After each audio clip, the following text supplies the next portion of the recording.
As youth, we have to put down our phone and be like, well, we're gonna learn from past mistakes and we're gonna actually make a difference because no one else is gonna do it. So the Youth Council is a group of about 35 young leaders from across the province. So Ontario Nature's mandate is to protect wild species and wild spaces through conservation, education, and public engagement. And our real concern is on wild pollinators through this campaign.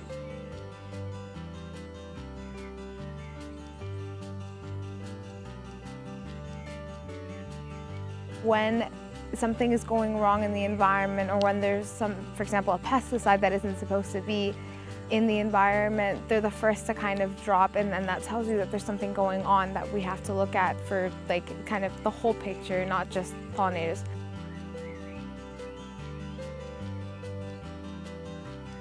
We've owned the farm since the year 2000. We became involved with the ALUS program in 2006 as a pilot project, and then it just fit like a glove with us because Dave's idea when we purchased the 25 acres was to grow food or to put the land back to the way it was. ALUS provides incentives for these farmers to retire some of their marginal land. We work with them and suggest conservation actions that they can take. We have involved the farmer, not only the use of his land, but he becomes involved in maintaining that conservation.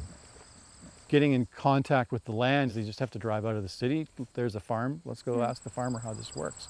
What I've seen is incredible because when you see farms, you imagine them picture perfect plantations, one row after another. It's extremely different because what you'll have is this dichotomy of you'll have extremely wild spaces with wildflowers, pollinators flying all over the place. It's not very manicured, right next to actual soybean crops in rows. So we have all kinds of stuff here. We have deer and wild turkey, and now that the ponds are all done, we've got ducks galore. Ooh. You know, obviously there's some farmers who are only going to go for profit, but there are other guys who recognize that there's a balance between nature and the use of nature. So I don't think we can be blasé about just, ripping it all out and plowing it all under. I think we got to realize that nature has a way of doing its own thing. And, rather than bringing in 52 beehives at a hideous expense so you can pollinate your crops, just put in a couple of fence rows and never have to worry about it again, and your crops get pollinated. We're in the grass, and it's what I talk about a burn is because you've got such a thick thatch, but there is bare ground, and that's where the pollinators nest. So we wanted to give kind of bees, butterflies, even birds equal kind of time in the spotlight because a lot of them were centered just on honeybees, which aren't a native species.